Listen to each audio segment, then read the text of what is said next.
Good afternoon, everybody. It's Jim Mulhausen, and we are here for session 4 of Sales Virtualization. This session entitled Lead Nurturing, Lead Scoring, and the Handoff from Sales or Marketing to Sales. Before I get started, I do want to give a couple of kudos. I had several emails from people that were working on implementing a lot of the lessons that we learned last week, so I always like to reward accountability, and several people were working on getting themselves registered with Google Places. I had a couple of interesting questions about Google Analytics, so I know several of you took action on the items that we talked about last week, so kudos for that before we even get into this one. In this session, let's start with some of the overriding principles that will be a theme throughout everything that we discussed.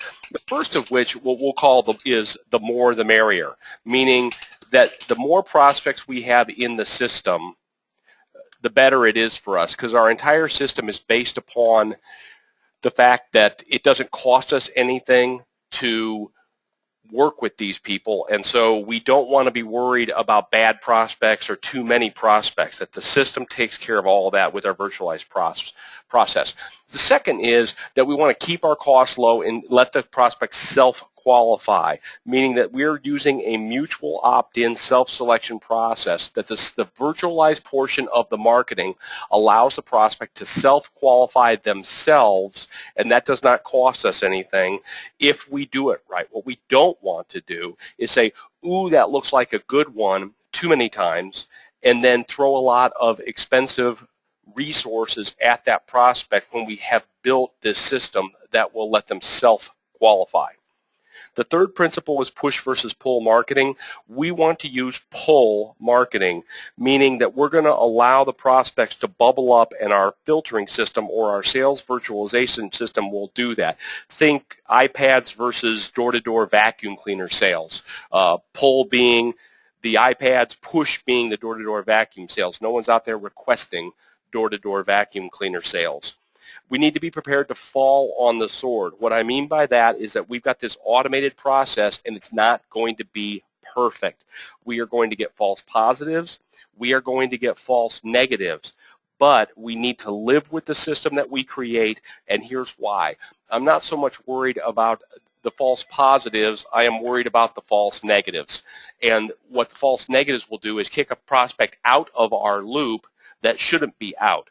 But if we have designed our system right, what will happen is they'll be able to jump back in to our system. That's the good news. So again, that prospect will have a way to re-enter the system should we accidentally, or our system isn't perfect, which it won't be perfect, accidentally kick them out. We want to mirror the buyer's logical thought processing and hoop jump them. We'll go through that in detail. And then we want to also create a line between sales and marketing. I know that most of you do not have a 5-person marketing department and a 15-person sales department. However, that is not an excuse to not employ the logic that we're using in the sales virtualization process, because if we're going to lead score, if we're going to lead nurture, there's a part of it that is pure marketing and a part of it that is pure sales, and it's very different what we do with the lead once it passes from marketing to sales. So even if it's just you is the marketing and the sales department, you still need to demarcate the time between marketing and sales, and if you don't do that, the system that we're creating won't work as well for you. How do we create a lead nurturing system? So today, we talked last week about how to create a whole bunch of leads. So now we have those leads. What do we do with those leads once we have them? And what we do is use these 6 keys to the process of lead nurturing.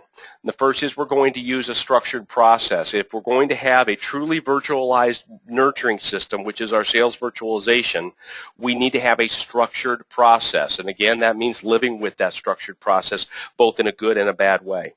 Each and every step along the way of this process, we must earn the right to market, meaning the prospect will not take the next step that we have created in our structured process if we don't earn the right to market that step.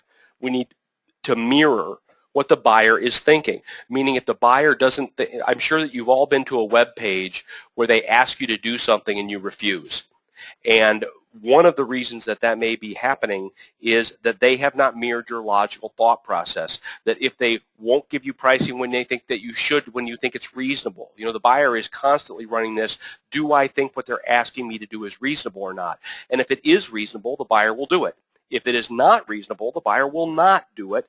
And if we will mirror the buyer's thought process, is what we get is one thing, and it's extremely important, and that is that it allows us to dictate the process.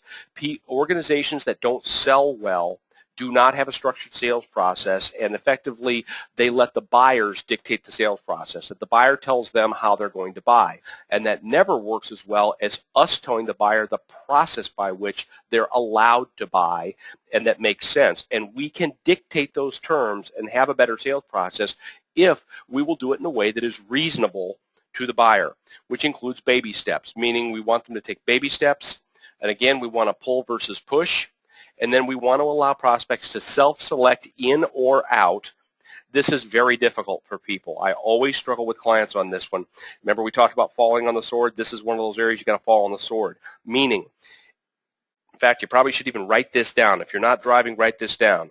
A prospect that will not take a reasonable next step, note reasonable next step, is not a prospect. A prospect that won't take a reasonable next step is not a prospect. And not only will we let them opt out of our process, we want them to opt out of our process because they are wasting our resources, and at least right now, they're not a prospect. That's where sales virtualization comes in. Let's put them in a drip marketing campaign or something that is virtualized and cheap, and let them continue to get fed information until they are a better prospect, and they will have an opportunity to opt back in. So I'm going to use a couple analogies today, but I'm going to use the analogy of a rickety bridge to begin with. And this is where our structured sales process begins, that we want the customer or the prospect to follow a process that we have predetermined. And the reason that we do this is typically, I call it ever-increasing levels of information and exposure, so that each step along the way, we should be educating the prospect and hopefully persuading the prospect at deeper and deeper levels and get increasing levels of involvement and buy-in from the prospect, which brings them closer and closer to the sale. A la the bridge. Each step across the bridge is like a step in our sales process, and each step across that bridge gets them closer to the goal. So the prospect sits on one side of the bridge today, but we need them to walk volitionally to the other side in order for us to get a sale. So hopefully you understand my analogy of this structured sales process and this rickety bridge across this ravine. So let's go through some of those steps that I laid out before with a little bit different bridge. This bridge is a little bit scarier, isn't it? These very few boards across a very rickety bridge on a very, very large ravine and a very long way down. I believe that this bridge is somewhere in Peru. But if you're watching me on a webinar, you can see that this bridge does not look particularly safe, to say the least. And so when we talk about earning the right to market at each step, and that if you think that what we are asking our prospects to do in order to get what we want, which is them to walk across this bridge, that they have to step on each one of those little rickety boards.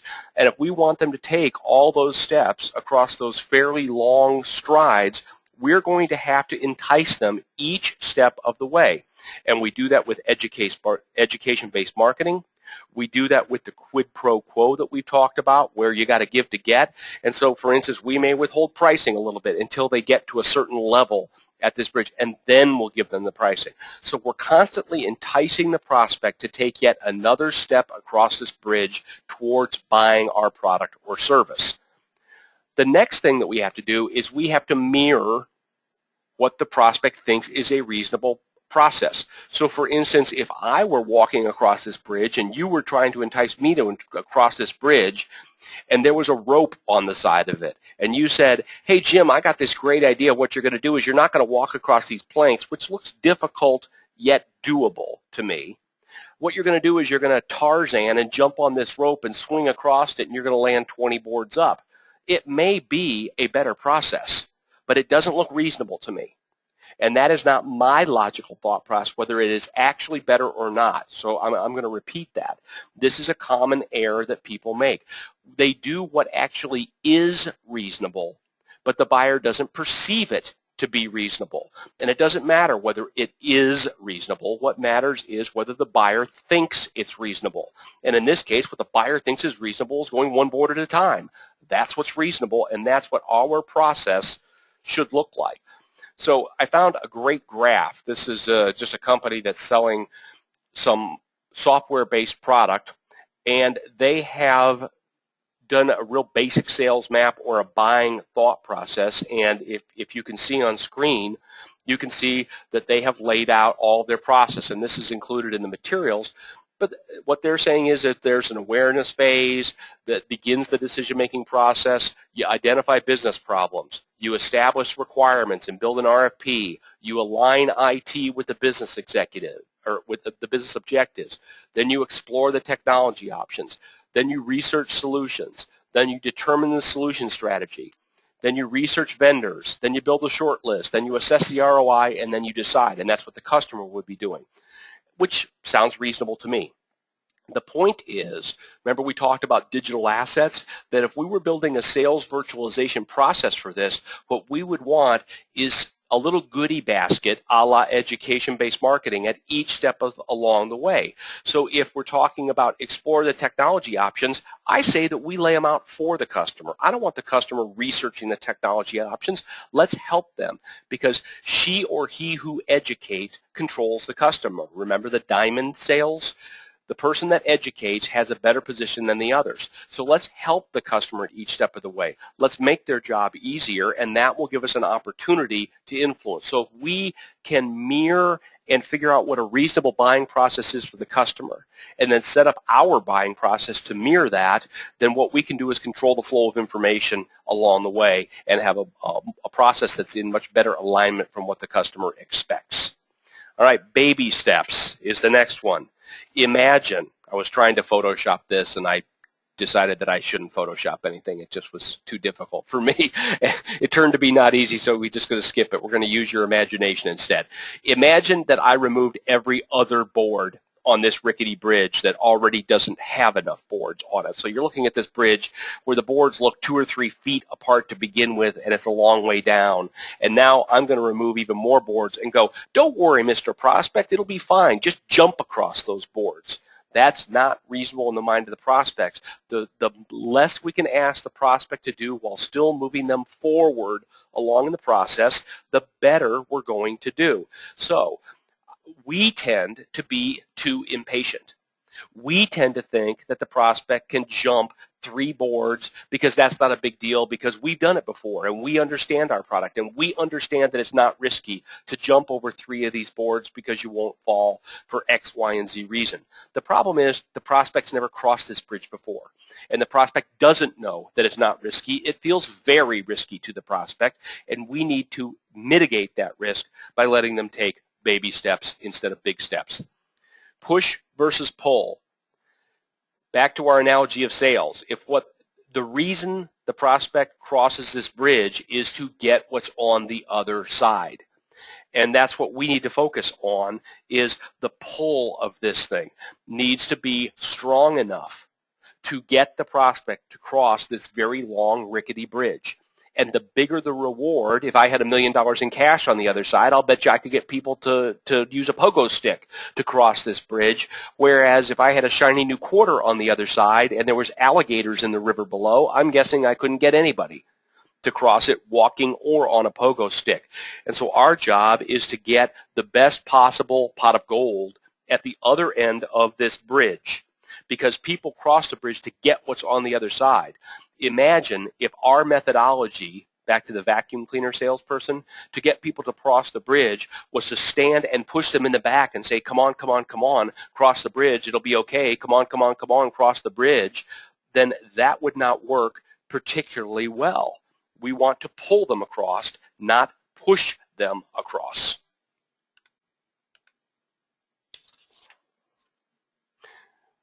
We're going to allow our prospects to self-select, meaning that they're going to opt into each portion of the sales process rather than us having to decide, because that's the way we will build our process.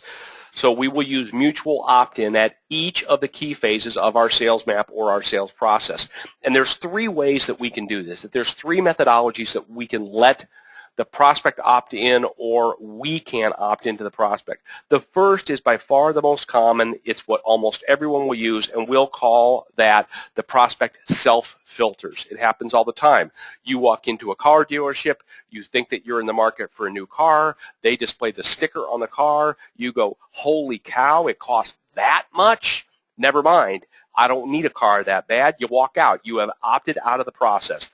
By giving you information, the car dealer has let you decide from a budgetary point of view whether you are in the market for a car or not. That would be the prospect self-opting out. The next one is going to be less common, but it does need to be in all of our sales virtualization process, and that is that we opt out of the prospect. That because we have created a process that the prospect likes, meaning we have mirrored their buying process, we have taken baby steps, all of this we do for the prospect. But quid pro quo means that we get something too. That by giving the prospect that, we're allowed to demand, and we should demand. I use the word demand, not ask, on purpose. We will demand certain information at certain phases. We will do it nicely, we will do it cleverly, we will do it in everyone's best interest. It will be ethical, honest, and good for everyone. But at some point, we need to know if they have budget. We need to know what their position is. We need information in order to decide whether we want to participate in the sales process. And so we are allowed to do that. So let me give you an example. A lot of times the way that people will handle that is they will drop someone into drip marketing, that they've got someone that they view as a high-impact prospect, something happens, and they opt out of spending a lot of time, energy, and effort on someone, and then they just drop them into drip marketing. I'll tell you what we do with one of our systems. We have a 3-call, half-hour apiece call sales process that we allocate a $200,000 a year sales manager to. So I've got a very expensive human resource on 3 half-hour calls to fairly high-impact prospects, or people that are lead scored to be fairly high-impact prospects. When we sniff out and we want to opt out, we don't necessarily go, well, gosh, we're smelling something bad here. Let's just forget about this prospect that we've spent quite a bit of money to generate. What we do instead is we drop into a different sales process, and what we do in this case is we combine step 2 and step 3 of our sales process. That typically we have a call, send information, have a call, send information, ever-increasing levels of involvement. And what we do is if we decide that we might want to opt out and we're smelling something wrong, we just combine step 2 and step 3. Because think about what a $200,000 person on a half-hour call costs. The person can't be 100% efficient, so it probably takes an hour of scheduling to get them on half an hour of call at $100 an hour minimum. So we just saved $100 for every time that happens, which is dozens of times a year. And then what happens typically, even though we combine them, usually that person ends up not being a prospect and drops out somewhere else, but at least we have saved the process, and occasionally that person does buy. That's why we don't completely dump them out of the system. And then last is what I'll call a bubble-up system, meaning that we've got this great big filter that we've built, and we don't need to worry about whether a prospect bubbles up to the top and becomes a prospect that gets handed to sales or not. The system takes care of it for us, and we don't need to worry about it. It is very much like Major League Baseball, and that our funnel system is like a Major League Baseball system. And here is what I mean. I hope everyone understands baseball enough to get my analogy. But if you know baseball at all, you've got major league teams, and you have this gigantic minor league team of people that are trying to get into the majors. So I did a little research. There are about 5,300 minor league baseball players playing baseball right now on 267 teams. These 5,300 players are vying for approximately 68 spots. There are currently 68 rookies on Major League Baseball rosters, so about 1%, a little better than 1%, 1.5%. The Major League Baseball teams watch about 100 of these 5,300 people. The rest of them are all bubble up system. And here's what I mean by that. So baseball starts with a draft. It's just because someone isn't drafted or is drafted very late doesn't necessarily mean that they won't make the majors. So if you follow baseball, you know who Bryce Harper is, very hot player right now. He was drafted #1 of all baseball players. So he was a hot prospect, stayed hot, and now he's a hot major leaguer. But Hall of Famer Mike Piazza was drafted very late, number 1400. And Albert Pujols, one of the best players in baseball, was drafted number 400 of all. And Hall of Famer Ryne Sandberg was drafted in the 20th round.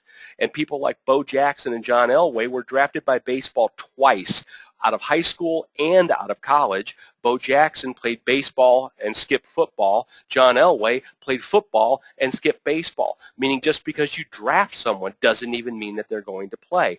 But baseball has a very good system that allows players of talent to bubble up to the top, whether it is fast, slow, whether they're being watched or not. Well, this came out smaller than I was hoping. All right, this is the 2008 Major League Baseball draft. If you have a big screen like me, you can at least read this. We don't need to go through it, but here's my point.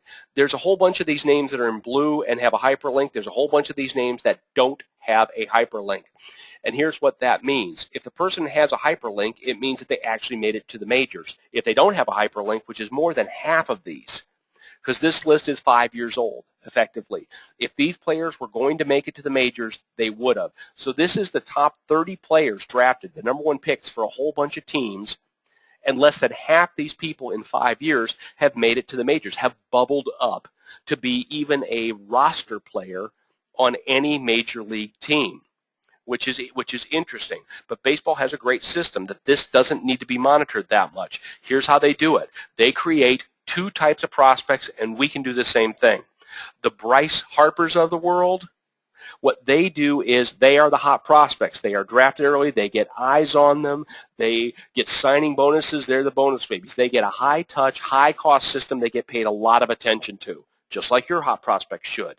Then you have the majority of the prospects that go into our virtualized sales system. They're the regular 5,200 of the 5,300 players where the system does absolutely nothing special for any of them other than work.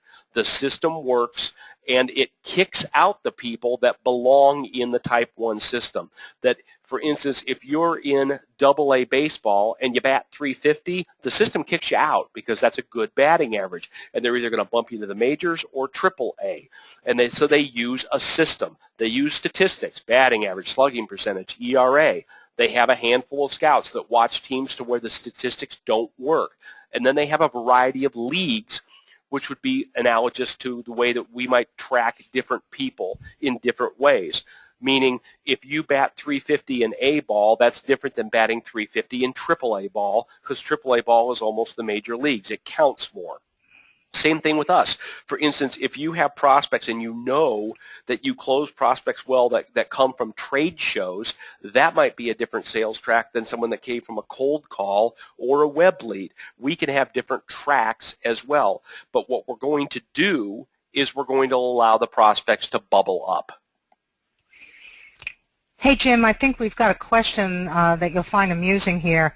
It says, Jim, what if we aren't selling something as enticing as a Major League Baseball contract?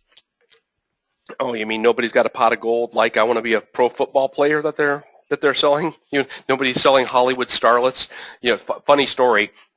My brother managed a big Barnes & Noble about 15 years ago, and he used to get all these PhDs and people with master's degrees wanting to take $7 an hour jobs at Barnes & Noble because, quote unquote, I just love books. I like to read. And of course, so I mean, from a recruiting point of view, he had a pot of gold of very smart, very high IQ people that wanted to work in a menial retail job because they liked books.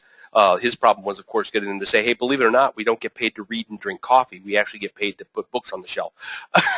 But he had a pot of gold for a retail business because people liked books.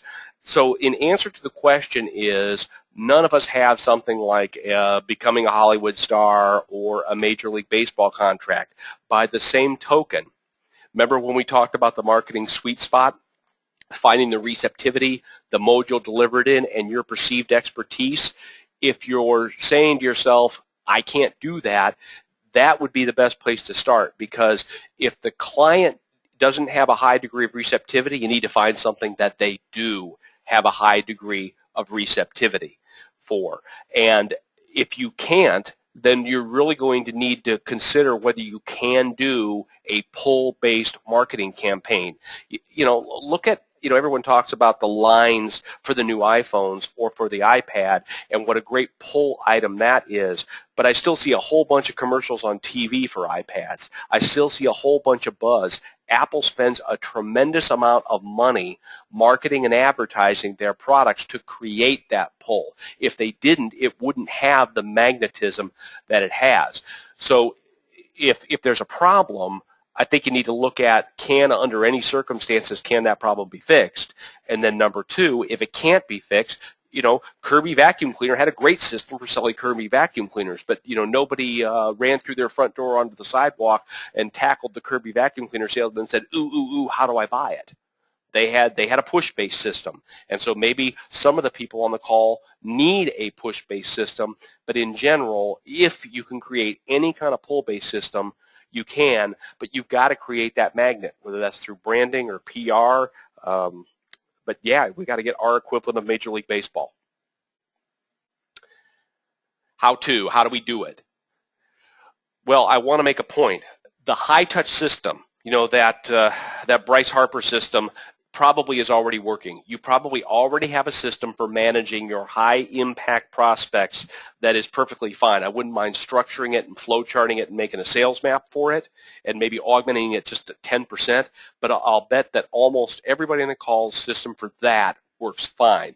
What we're focusing on is that virtualized sales system where we can automate those lower impact, high volume parts of our system so that when they bat 350 in AA, we can move them to AAA or do whatever, and we know exactly what we're going to do. What we're really trying to do is remove the thinking from some of this, not because we're not capable of it, but because it really can be automated, and if we can automate it, it makes it more predictable, simpler, and higher profit.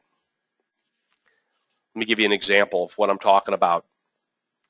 If any of you have ever had a kid that went to college, I've got a freshman in college, so this is fresh in my mind when I was thinking of examples. Think about how a college recruits students. The first thing that they do is they send out letters to just about everybody in certain school districts that may or may not go, and I'm sure that that's based on some criteria such as, the expected income level or housing values or geography, proximity to the university, et cetera, or even education of parents. There's some of that demographic data, they could target that a little bit. But the point is they cast a very wide net, and they contact in very inexpensive ways. Letters, maybe a brochure, websites, lots of inexpensive methods until the prospect opts in.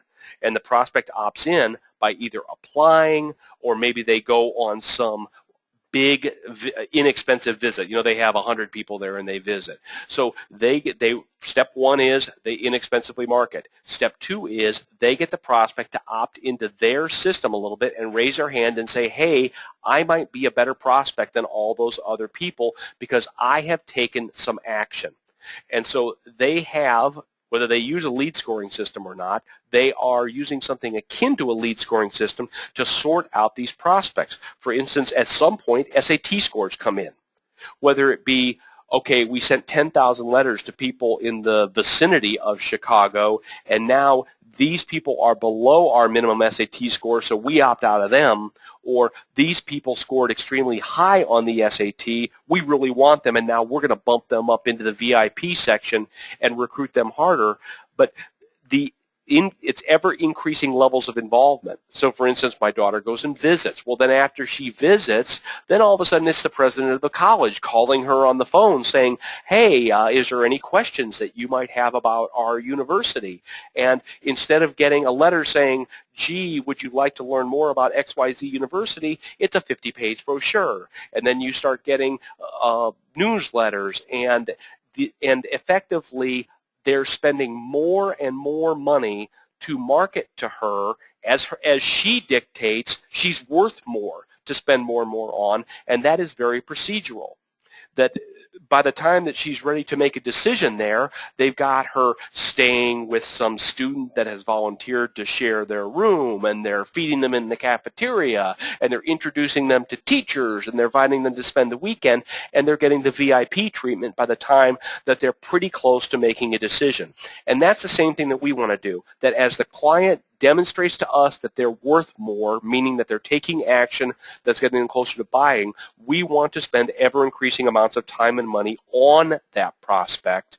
And as their commitment to us increases, our commitment to them increases as well, which is where lead scoring comes in.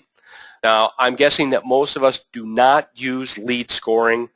That's fine. This can be a very complex, technological, and expensive process, or this can be really simple. I'm guessing that a lot of us use some form of informal lead scoring because we know that when we look at a prospect, who's a good prospect, who's a bad prospect, and we're using criteria to do it. We're using an informal, gut-based lead scoring system. What a formalized lead scoring system will do is make that much more accurate, make that much more predictable, and push it across all salespeople. It's one of the things that owners do well. An owner can go in and look at a prospect or talk to a prospect for a while, and in their head they know 10 additional lead scoring criteria that the salesperson doesn't, and then they wonder why the salesperson can't do it as well as them. It's because you're working with better data, and this will institutionalize that data. So I want to publicly thank Marketo's website. I got several JPEG slides in from a software company called Marketo, and what they do is they have a product that integrates into CRM that actually does lead scoring. Feel free to check it out, but I have used a couple of their graphics and want to thank them for that. And how they define lead scoring is shared sales and marketing methodology for ranking leads in order to determine their sales readiness. This is where that bright line comes in. We lead score, and then we determine what that looks like and at what stage. So here's the other thing that isn't in the slides about lead scoring.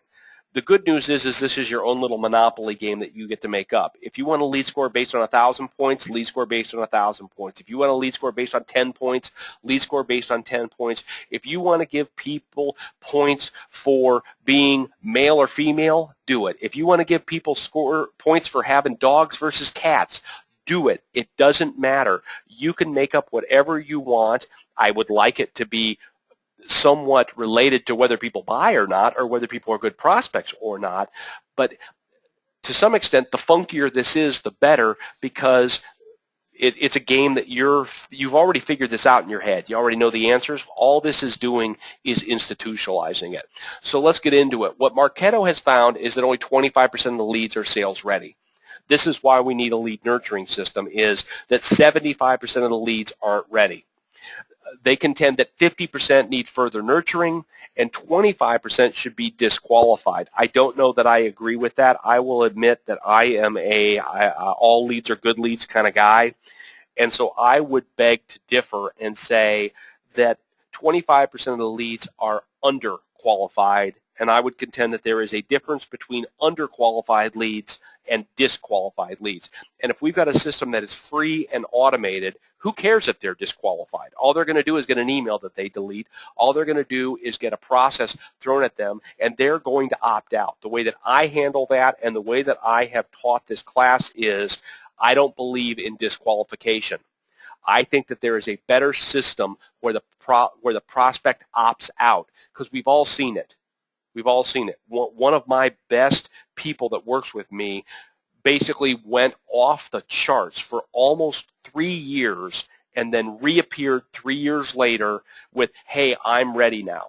And if I would have disqualified him, I wouldn't have a really good person that works on my team, but I kept pinging him, and I kept drip marketing him, and I kept him in the system, and I didn't disqualify him, and he didn't disqualify himself. So I would say that a better system does not disqualify, but basically allows the prospect to opt out. I have a button on one of my emails that basically says, please remove me from the process. And I am glad when someone says, please remove me from the process, because they weren't going to do anything with what we said, and now I don't need to worry about whether that's a prospect or not.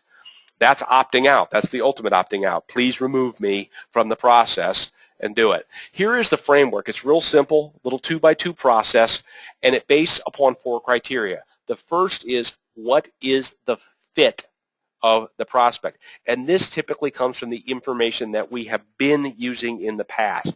How old are they? People that are 18 years old tend to not buy new cars, especially new expensive cars. But 55-year-olds tend to buy new expensive cars at much higher frequency. So the demographic of age would be something that is important to us. The demographics of the firm, meaning, how big is the firm, how many people work at the firm, what position is someone at the firm, and what they call BANT. And BANT stands for budget, authority, need, and timing. Do you have the money? Can you buy it? Do you have a need? Do we have a fit from a need perspective? And when are you looking to do it? You want to do it in 2 years? That may not fit our timing, and we may need to throw you into a different lead funnel. And then their interest, and this tends to be the behaviors that they have, and then we sort those on the x-axis from explicit and inferred information. The explicit meaning exactly what the prospect tells you. What's the budget? I don't know is actually a budget information. $1 million is budget information.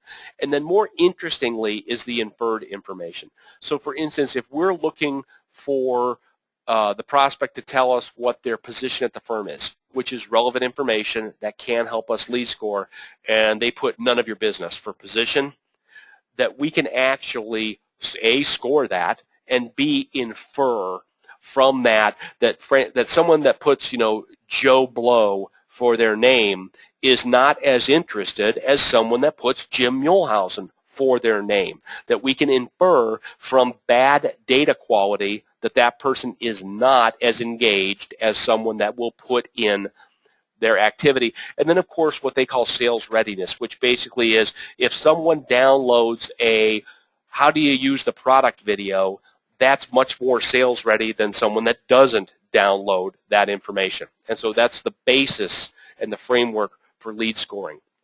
A couple of examples. So here's some explicit information and some examples of how you might score it. I think that scoring out of 100 is by far the easiest way to create a lead scoring system. And so the point would be you have 100 possible points, and then you decide at what point within 100 you're going to flip that from marketing to sales. So it might be around 60. So if you say, okay, now when someone gets 60 points accumulated, we will move them out of the sales virtualization process and the lead nurturing process into the formalized sales process. We will still follow the structured approach, but it will be moved from marketing into sales. And that may be the handoff from your left hand to your right hand, but it still is out of the marketing department and into the sales department. So some of these factors might be things like, are they a VP or director? Are they high enough level? They're saying that might be plus 5 points. Whereas if they're an intern, student, or consultant, we'll actually subtract 10 points. Oh, good, you're writing a term paper on software like this? Don't really care. You get negative points. However, sometimes, that intern is working for the president, and you don't want to necessarily flush them. Are they in a marketing or sales role? That would be 5 points. If they're not, they get 0. Under the budget and authority, you could do their timing. Is your timing in alignment with what we know buyers usually buy? Some of the firmographics, what industry are you in? For instance, I've mentioned a client of mine that's in transportation. Someone that comes in transportation gets 5 or 10 points. Someone that comes in an industry that they know they don't sell well to might get negative points. Same thing with business size. In this case, this product integrates with Salesforce.com. So do you use Salesforce.com? Great. We do well there because we integrate tightly with Salesforce.com. And this one's a good one that a lot of people don't think of. Company name equals self, meaning, Bob Smith from Bob Smith Incorporated. In general, those tend to not be as good a lead, so they're subtracting 10 points for that. Under the behavioral scoring, basically the prospect taking action that tends to move them towards buying, or what I call ever-increasing levels of involvement, we can score that too. And there, I gave you a big worksheet with a whole bunch of ideas. The point being, I wanted to try to give you a laundry list of things that you could consider for your lead scoring. And so we will score these as well. You know, have they attended a webinar? Did they visit a web page? Did they visited, so for instance, if they visit your careers web page, they get negative 10 points, meaning they're only checking out the company to find a job. They're not looking to buy anything that they have. And so, you know, they're calling mid-stage content, late-stage content, and I had a thought in looking at theirs. Notice where they have looked at the pricing page as plus 10 points, and then if you look at the detailed pricing page, it's plus 15, and then they go down and say, watch the demo. I'm wondering, I'm not a big fan of people that check out pricing really early in the process. I think that tends to not be a buyer. Again, that's my personal experience and bias. The point being, you could even score the order of that. So for instance, if you watch the demo, then go to the pricing, that would be my preferred methodology. So I might actually give points for doing it in the right order. If they look at the pricing first and then check out a bunch of stuff, I might give them less points than if they do the pricing in an order that I think is more logical and more conducive of buying and our past buying behavior. Hey, Jim, we had a question come up. What's more important, fit or interest? That is a really good question. Okay, what is more important, fit or interest? I'm going to go back to the 2x2 slide here so I can show you. Okay, fit is that stuff that you typically find in a database. You know, if you're buying a list and it's in a database, business size, position, you know, how many computers they have, what technology they're using. You know, are they using AS400s or are they using, you know, Sun Microsystem computers?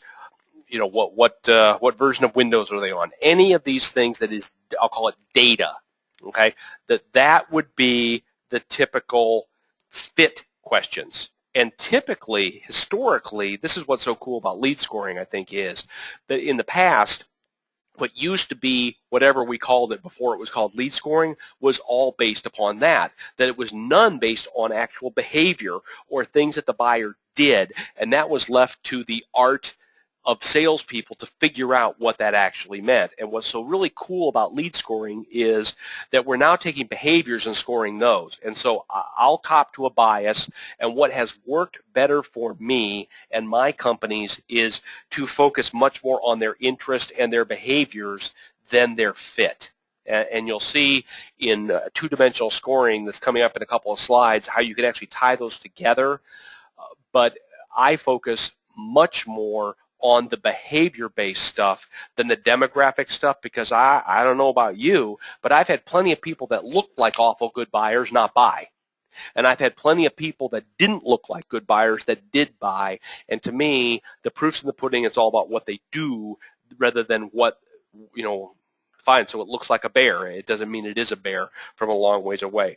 Again, you know your business much better than I do, so you will know the answer to this, but if you want my advice, I would focus on the behaviors more and score them more heavily than the other, and that may lead into the next slide after this one, which shows the two-way. Let me tell you a couple of advanced techniques that you can consider. I would actually save these. You know, I hate bringing up things that are phase 2, but I won't be talking to you in a month, so I'll bring them up now. You know, create your basic lead scoring system first, then consider these things, get something that works. But lead recycling, what we're talking about there is you kick it to sales, it doesn't work, they say not now, you've got the wrong person, they shouldn't have been kicked up, whatever it would be. You know, we can kick that person back into the lead funnel and continue to let them opt out if they don't want to be in it. Score degradation. So for instance, we talked about this on pipeline a little bit, but back when I was in the manufacturing days, I found that if someone had not made a purchase within 120 days of proposal, they probably weren't going to buy. And so I cut their pipeline value in half, which was kind of my way of lead scoring it. And then after 180 days, I basically said they were worth 0. And I'm guessing that a lot of you have the same thing, that if you've got a prospect that's a year old and that's enough time to buy, you can start knocking their score down as time goes by. So for instance, let's make it simple and say there's a proposal. That if the proposal is less than 90 days old, then there's no score degradation. But at 120 days, they lose 10 points. At 180 days, they lose 20 points, etc. And start subtracting scores for any type of behavior. For missing a meeting, for time is an easy one. Product scoring, meaning that you could have different scores for different products. So for instance, some people have products that they're stuck selling that they don't make any money on, but they're lead-in items. And then they have other products that they love to sell because they have 80% margins. Well, if a prospect comes in and says, oh, I don't want to buy the one you don't make any money on, but I want to buy a whole bunch of the one you make 80% on, you might want to score that differently because they're going to buy your high profit item versus the other. Vice versa, if they go, I have no interest in your 80% item and I'll never buy it, but I do want to use and abuse you on the one you don't make any money on, you might want to score that as well. Account scoring, that's basically, I come in as a lead, I'm a single person, you find out I sit on a committee, but I'm the only person that you know. You want to know 5 or 6 other people, so you could score how many contacts you have at a company. You could also score, so for instance, a company I worked for had very good success selling Eli Lilly. And Eli Lilly treated us very well and tried to do business locally. We come out with a new product. We knew that we had a decent fit for Lilly. You could account score that saying, hey, we can sell Lilly anything that makes sense, and we have a product that now makes sense. We got pretty good shot at getting that into Lilly versus Merck that isn't down the street from us. Social media interaction scoring, meaning are they paying attention to your tweets? Did they sign up to follow you on Twitter or Facebook? You can actually score that, and believe it or not, some of that's built into this software. CRM integration, meaning that a lot of these products like Marketo will integrate into some of the mid-level and higher CRM systems. And then two-dimensional lead scoring, which I alluded to. This is pretty cool, and it doesn't need to be complicated, but what we're basically doing is taking both aspects into effect, the behavior and the demographic information. So as you can see from the chart, you could have a very weak demographic, but not ridiculously weak, but a very high engagement score, and the combination of that would say kick it out to sales. We're now done with lead scoring. This is officially a lead, not a nurture. Same thing with the demographics. So we have killer demographics, but not a lot of engagement, but notice not none. Not no engagement. Little bit of engagement, great demographics, that may be a lead as well. And of course, everything that's in between would work as a lead. So that's study that one. It's a little hard to follow when you're new at this. I know the first time I saw it, it didn't stick to the wall right away. Come back to it after you've gone through this, and I think it'll make a lot of sense, because all you're basically doing is kind of combining those two variables and saying it doesn't need to be a killer on either. It could be a combination thereof that could lead to a good lead with two-dimensional scoring. Let me give you another example. I think that we learn by example, so let me give you another one. Found this for a sample company of how they were lead scoring. So here's a snapshot of their CRM system. So here comes the lead. It's from the U.S. That's 10 points. The contact role is a CTO. Fine, they're going to give that 5 points. They downloaded a sample RFP. They give them 10 points for that. They watched a demonstration. They visited a pricing page. They went to our trade show booth. They downloaded a white paper. They downloaded our trial. They clicked a link on an email. Remember I told you you can track all this? And in the program that I use, not only can you track whether they click an email, but you can update their record with tags that are searchable, and you can drop them into different action sequences, meaning that we can take that person, and even once their lead score gets to a certain level, we can move them into different action sequences. So this person clicked multiple links. They're given 2 points apiece for each link that they clicked. They subscribed to their newsletter, they attended a webinar, and then they registered for a different webinar, all of those getting points on this particular sample. Let me give you an example of a client that we've worked with that is a home remodeler. So they are in trying to sell to homeowners to redo their kitchen or put on a solarium, you name it. Here's what they have found is useful for lead scoring. And again, I'm trying to give you the laundry list here and get creative, and some of these were kind of cool, so I thought you should hear them. The first is they found they did much better with female buyers, or at least both spouses, that ultimately, for the most part, if it was a man and a woman, the woman was more important than the man in the traditional household. And in that case, if they had the woman's attention, they gave that 2 points. They found that their best audience was 40 to 55. So they didn't go negative for others, but if you were in the sweet spot, that went plus 4 points. And notice that that not a lot of points. Now here's one that I thought was interesting. They actually integrated with Zillow. And if any of you sell to homeowners, Zillow is a great site. Zillow.com, Willow with a Z, is a great site because it will estimate home value. It's not that accurate, but it's a lot better than you and me guessing. And so if you pulled up my home address, it will give you a Zestimate, they call it, of my home value. I'll tell you it's off by 15%, but it's still close enough. And so if that Zillow home value is greater than $400,000, they give it plus 10 points. And I'll tell you what else they did that was really cool is they paid to have someone write an API, which is basically a way to integrate with the website, to automatically pass information from their lead input sheet into Zillow. So basically, for you non-computer people, what that means is no one had to go to Zillow, type in the address, and look it up. They programmed it into their website to automatically look it up and automatically lead score this. This is an interesting one. I thought this one was really clever. They found that if they did an estimate that was greater than 20% of the home value, the homeowner tended not to do it, that it was basically too expensive in relationship to the value of the home. So back to our $400,000 house, if the estimate was $100,000, a la 25%, that job tended to not get done. So if the estimate was less than 20% of home value, that got 15 points. That was in the sweet spot. If they delivered the estimate in home, that rather, we'll just send me an email PDF, that those jobs didn't get done as much as if they went to the home and presented it to the homeowner and were, basically let back into the living room.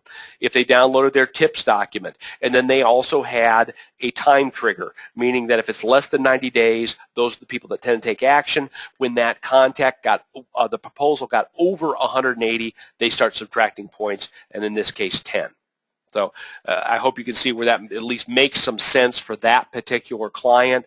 But they did use some clever ones, and that's the cool part about this is you've got some really good ones that you know subconsciously and you're using in the back of your head. Figure them out. Get them down on paper. Hey, Jim, another question here. Okay. Is this just theory, or does your company actually use lead scoring? We actually do use lead scoring. We probably could stand to improve it a little bit, but we're on version 2 or 3.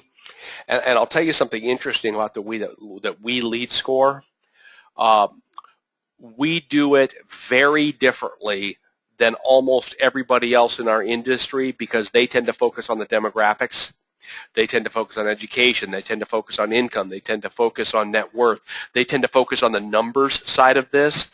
And I'm much more interested in who the person is, what the person has done, and all those actions that we talk about.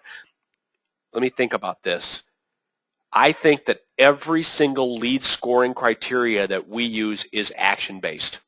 Do they do that? Do they watch a video? For instance, I score if they miss a call. If they miss a scheduled call with us, I subtract points.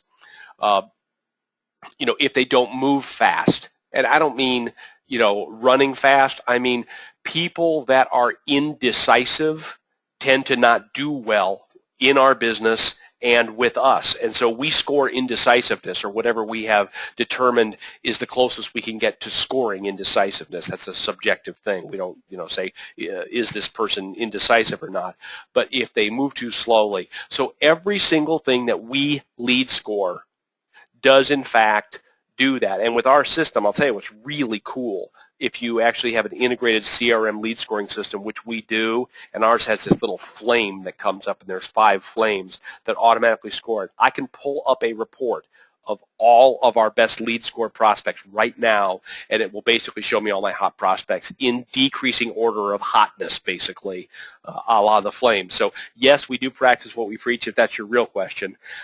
And additionally, just so you know it's possible, I virtually ignore the demographics, and here's why. I use mutual opt-out for that.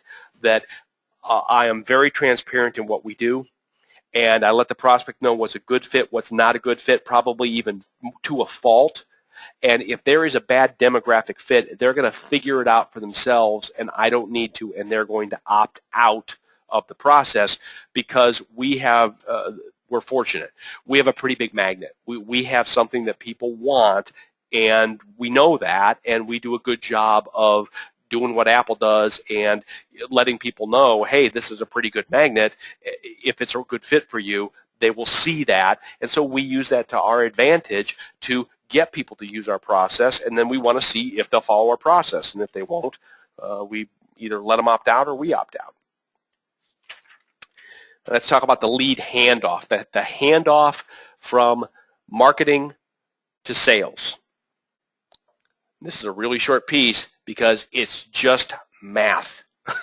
You have a 100-point system, they score a 62, it kicks them out, and now they're out of marketing and they're into sales. It really is that simple, and now it is the sales department to close that job. So I know that we talked about a lot of things, and this is a lot of work, not just in this session, but overall. I know that I've talked about an overwhelming amount of work when you get down to doing it. So let me see if I can help you streamline that.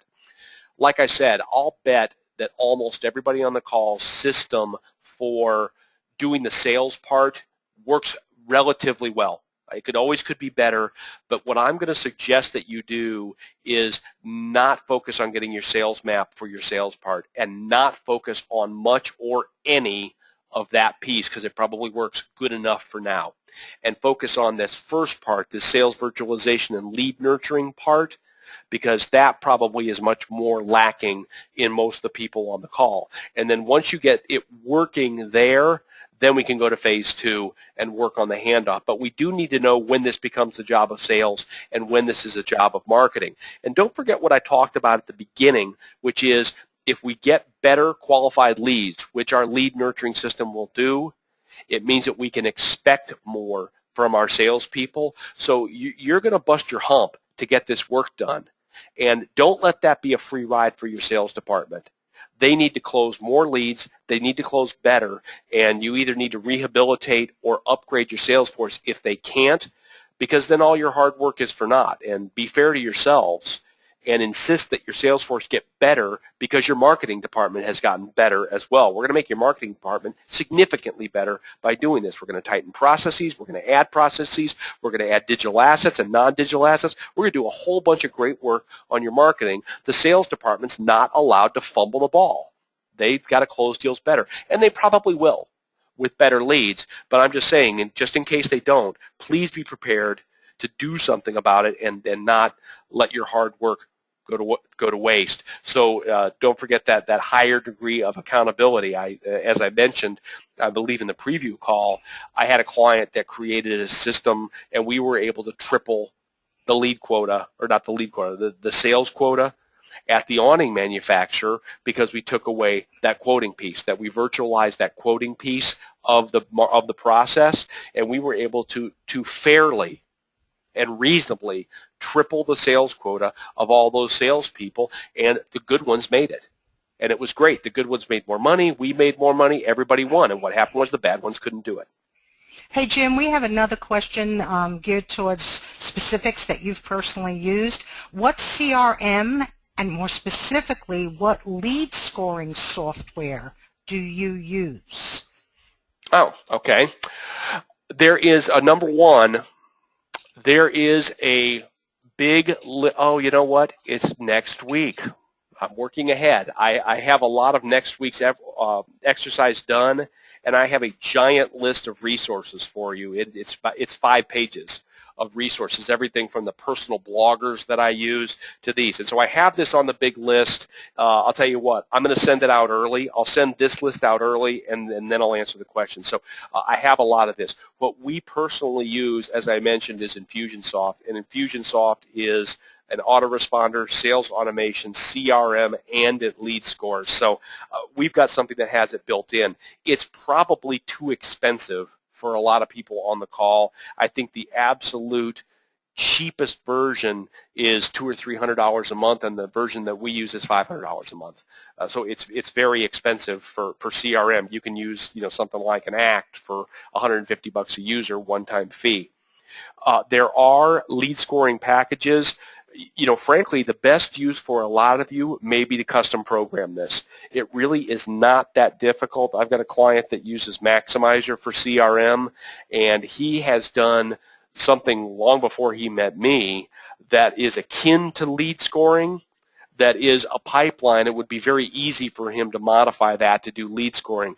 A lot of the programs will either let you do something that's akin to lead scoring, and I am a huge fan of customizing things, and people think it's really expensive, and it's not. So if you like your CRM package, but it does not lead score, what I would do is check out and see if there is a body of people that work on that. So if you use something like ACT or Goldmine or Microsoft CRM, there is a body of people that can write basically a custom plugin for you that will lead score, and then you won't need to change your CRM system, which, it's always a pain to change software. So, recommendation number one, see if it'll do it. You might be surprised.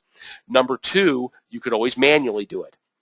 Number three, try to get a custom plugin. You'd be amazed what you can get a custom plugin even for QuickBooks or something for a few $1,000s. Everybody thinks it's going to be $100,000. It's more like $3,000 to get one of these things done. And if you start thinking about all the time that you'll save for $3,000, well worth it. I don't know if I mentioned this, but the package that that the awning company used for this quoting, I mean, think about this. You're talking about hundreds of different styles of awnings and private logins and pricing tables that were really complicated, blah, blah, blah, blah, blah. That entire package was custom written, web-based for about $20,000. So tripling your sales quota, moving a bunch of work off of people's backs for $20,000. My point is you could custom write a lead scoring package for a lot less than $20,000. And as long as the ROI was there, I'm a huge fan of these because these systems tend to have a very long shelf life and pay for themselves very quickly. So hopefully that answered your question. But most of the CRM packages will either accommodate a plugin, do something akin to lead scoring, or have a body of people that will work on them. And then, of course, the other option will be to switch to something that has a plug-in. Obviously, I'll give a plug for Marketo that plugs into Salesforce.com, which I'm sure some people do use as their CRM package. All right, that's it for this presentation. Let's review the schedule. We've got a couple of things. Tomorrow night, 7 p.m., accountability call for anybody that wants to do two things. Talk about implementation and some of the specifics of that for either this section or the last one. Free to talk about any of those, and then we'll have accountability for the people that were on that. Next week, we have sales process structure, and what we're going to get into on that one is how to do the actual sales mapping and create the actual process. So it is going to get, my experience with business owners is they want the how-to, so I've tried really hard to create something that has that how-to in it so that you will know exactly what to do and how to do it, and I've tried to give a lot of examples. So I think you'll like next week's. I don't think you'll be buried in information like we were last week. So I'm looking forward to that. Again, I'll stick around for anybody that wants to ask any questions. But thanks for your time and attention, and we'll talk to you tomorrow night.